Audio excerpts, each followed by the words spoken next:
Morning, folks. You know, I get people that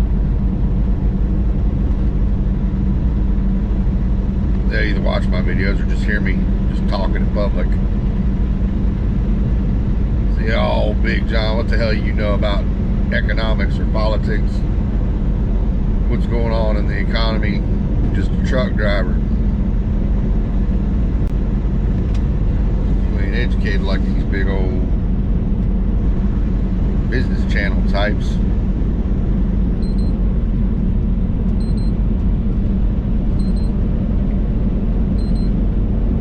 I usually look at them and say, you spelled bought and paid for wrong. That's a business channel types. It ain't their education. They're factor bought and paid for by whoever they're pimping. And but anyways,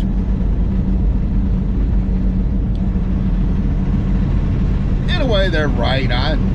Which I do. I pay a lot of attention to the statistics and the charts and stuff that come down.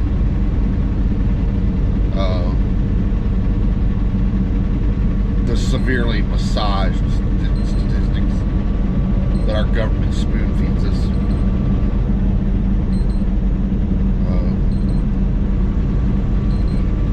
And somebody say, "Oh, John, there you go again. You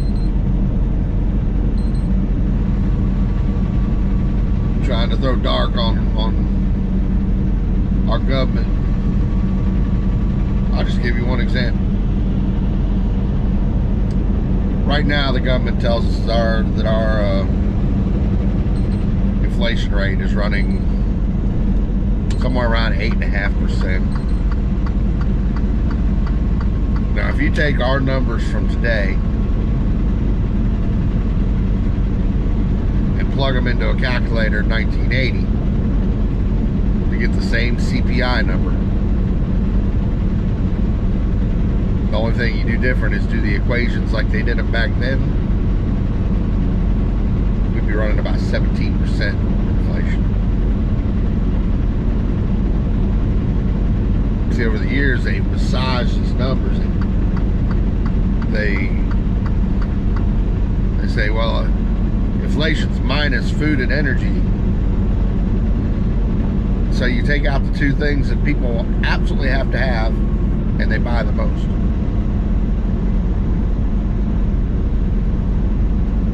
So where I'm going with this.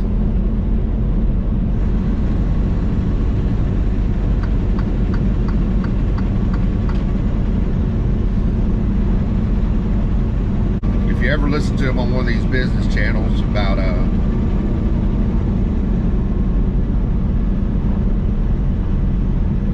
whenever they're releasing, you know, whether it's unemployment numbers or CPI or just statistics.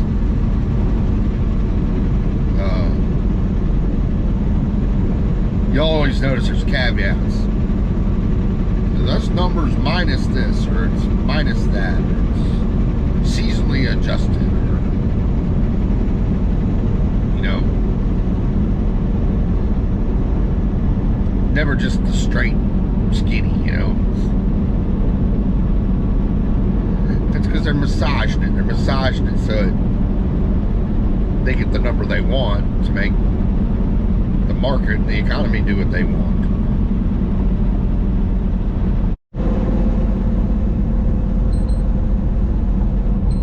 Yeah, I listen to these channels and I pay attention to the charts and the statistics that we're being fed, and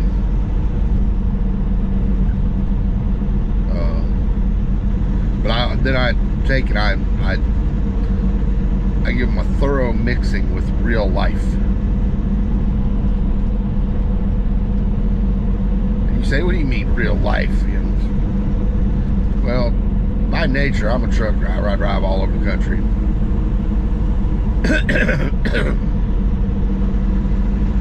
I open my eyes and I see things. Just see them with my own eyes. I see the fact that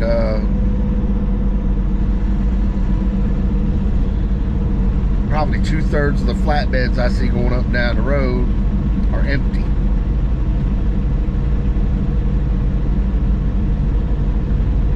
There's a few reasons for this, but the most predominant reason is they got paid to haul out a load from somewhere. Let's say a load of lumber from a lumber mill out to a Lowe's distribution center. Well, then they couldn't find another load to get where they needed to get, so they just had to deadhead it. And they're still making good enough money off that first load where they can afford to do that. The freight rates is dropping. That's another indication. And as those freight rates drop, it will become less and less affordable for them to do things like that. I see things like car haulers that 95% of them are hauling either used or wrecked cars. Very, very few new cars going up and down the road.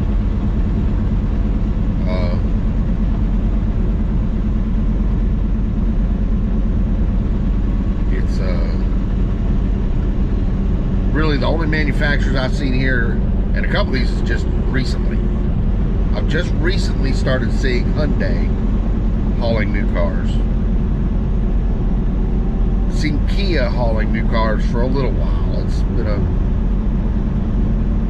couple 3 months, and I don't know why, what the, if they were all stocked up or what, but all the way through this whole deal, I've seen new Corvettes. They ain't had, that Corvette plant ain't slowed down a lick. I don't know why that is, if it's just a freak of nature or what, but it just, of all the plants not to slow down because of the chip shortage, Corvettes. I've been seeing Corvettes since deep into last year, going place to place. You see virtually no heavy equipment being transported. There's one route, when I go across 70, I see John Deere cotton pickers. I guess they've got a plant somewhere where they run up and down 70, because these are brand new John Deere cotton pickers. And everyone I seen was going east. And I'd see one about every 30 minutes as long as I was on 70.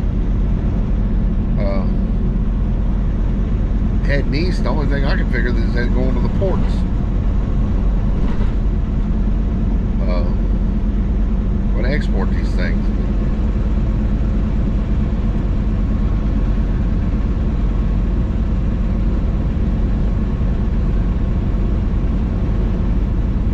Like I say, freight rates dropping, freight getting shorter, less demand.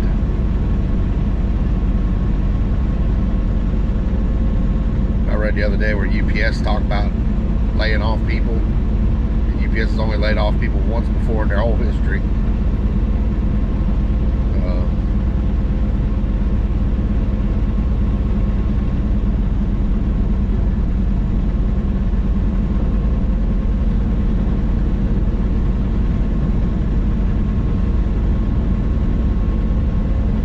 But that's the things I know. I know what I see with my own two eyes. I see fuel prices go through the roof, pull back a little, and now they start to go back up again. And I know for a fact, from past experience, that this country can only take so much of that.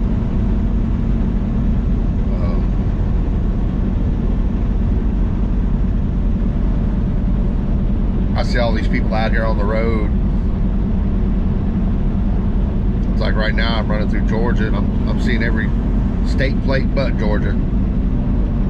Ohio plates, Carolina plates, Jersey plates, Pennsylvania plates, Quebec plates.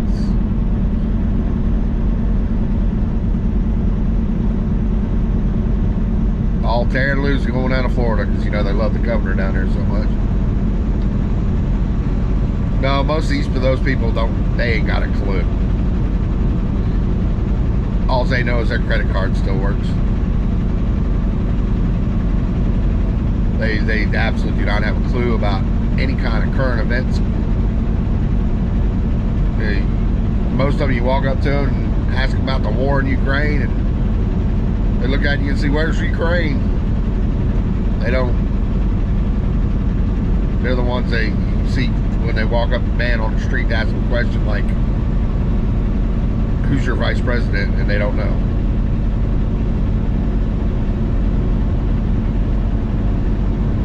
That's the ones right now heading out on vacation.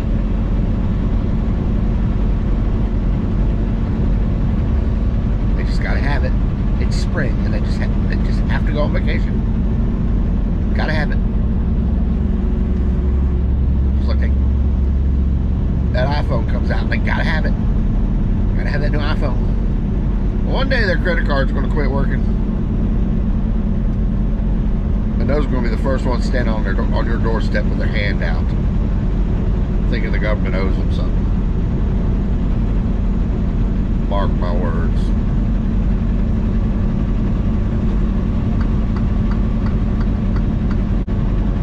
You're starting to see words creep into the news like foreclosure rates,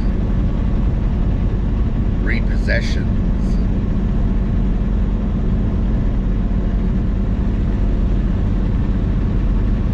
I tell you, get around these big cities, the repo man busy as hell.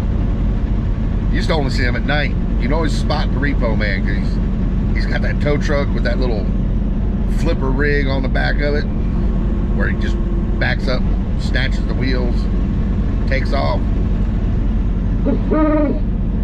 and usually has no name on it, no company name, or if it does, it's like, it doesn't say so-and-so towing company. It'll say,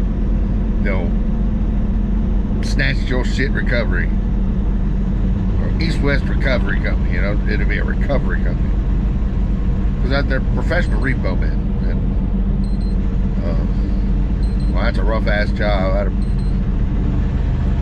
brother used to be a repo man years ago.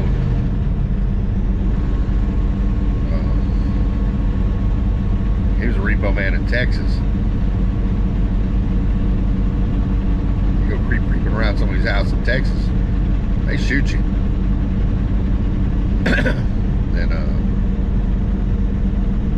but yeah, you get around these big cities and you'll see them repo men, and you used to only see them at night. They used to do all their work at night. Now you see them 24 hours a day, and you see them.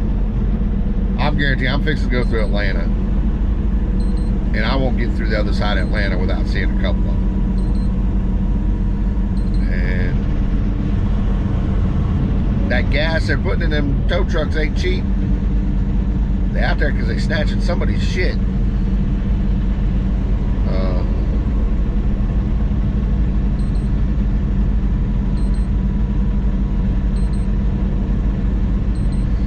That's one positive about a economic downturn like this. Keep your powder dry and keep yourself debt free.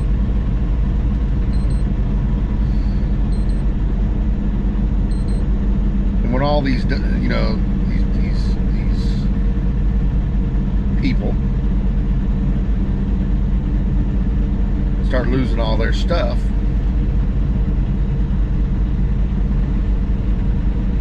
usually there's a fire sale. You'll be able to buy 2-year-old cars for penny on the dollar.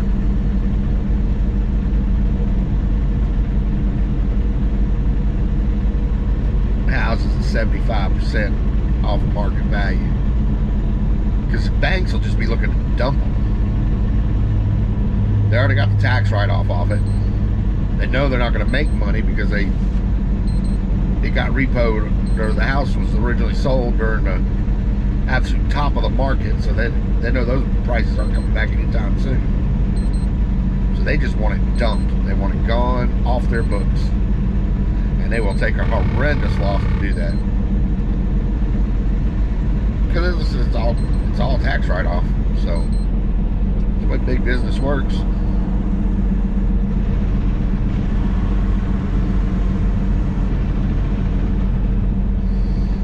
Guy asked me about becoming an owner-operator. I said, don't do it now. I said, here in about a year, all these folks that tried to ride this spot market, make all this money, they're gonna get rich quick driving a truck. I said, here after about a year, all them people will have thoroughly lost their ass. Go in there and buy their stuff. Pennies on the dollar. Then you can go ahead and try and give being an owner-operator a try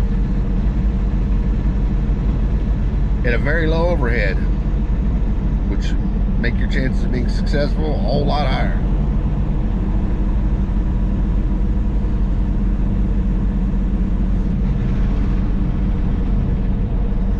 Back in the day, they used to call it street smarts. They used to call it, you know, common sense. Ain't so common anymore.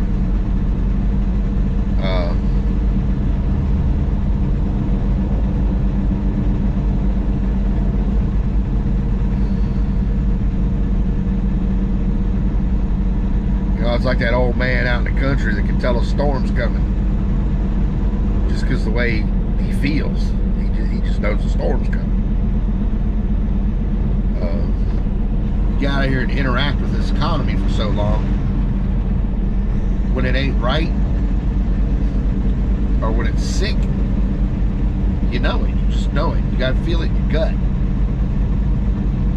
Then all you gotta do is perk up and start looking around, and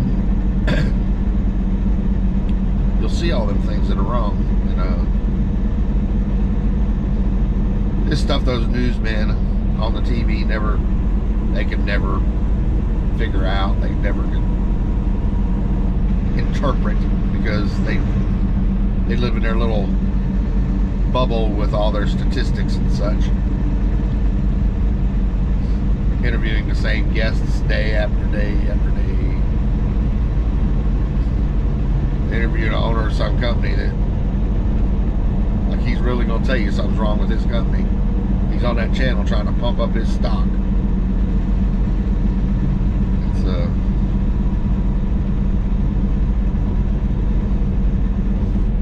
I don't know if y'all saw it yesterday, but we hit our first quarter of negative growth yesterday. One more quarter like that, and we're officially in a recession. And of course, all the analysts, oh, that ain't gonna happen. That's why the market went up 700 and something points yesterday, because we got that negative report. All the stock market people were assuming, well, now the Fed can't raise rates. No, the Fed's going to raise rates. It'd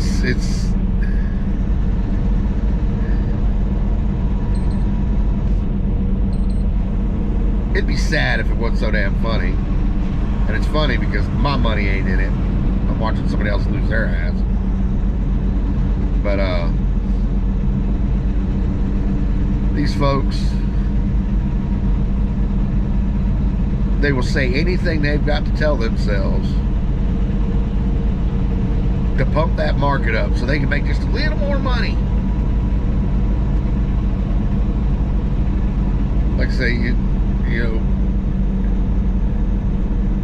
we got a bad GDP report, so Fed won't raise rates now. Oh, yes, they're going to raise rates. No, they're not. No, we'll pump this market up 700 more points. So it's just further for it to crash. Remember when you're a kid, your parents tell you, you know, the smallest lie is worse than the worst truth. And the longer you try to keep hanging on to that lie, the worse it's going to be when it all comes unraveled. Yeah, That's essentially what's happening on Wall Street. The longer they try to hold on to it, the worse it's going to be when it comes unraveled. And brother, they've been holding on to it for 30 years. They've been kicking this can down the road since Alan Greenspan. A lot of young bucks out there probably don't even know who Alan Greenspan is. Google it, and you'll see how long they've been kicking this can down the road. When this finally, yeah, we had little downturns in like 2007, 2016, dot-com bubble. We've had downturns, but when this finally comes completely unraveled, it's gonna be a humdinger, folks. That's all I can tell you. As my daddy used to say, it'd be raining stockbrokers. Back in 1987 when the market came apart. I remember telling my stepmom, she asked me, we were sitting at the dinner table, a lot of times she wouldn't watch the news, my dad would, and she'd ask my dad, what's going on in the news, and I remember he looked her straight in the eye and told her, says, well, today it started raining stockbrokers.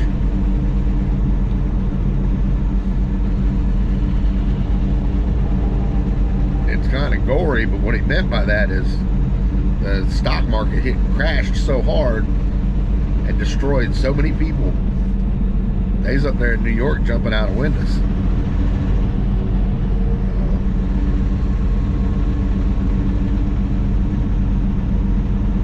Well, I'm feeling we're getting close to one of them.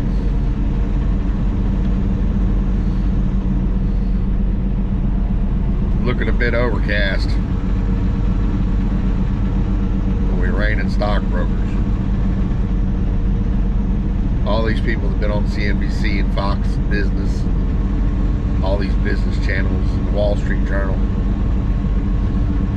been telling us for the last 5 years it's raining. And all they do is pissing on our head.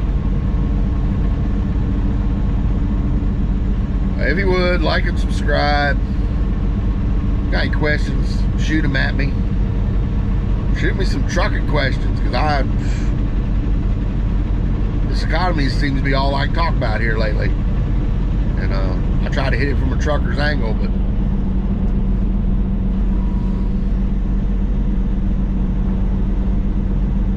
I appreciate y'all, and I'll catch y'all on the flip side.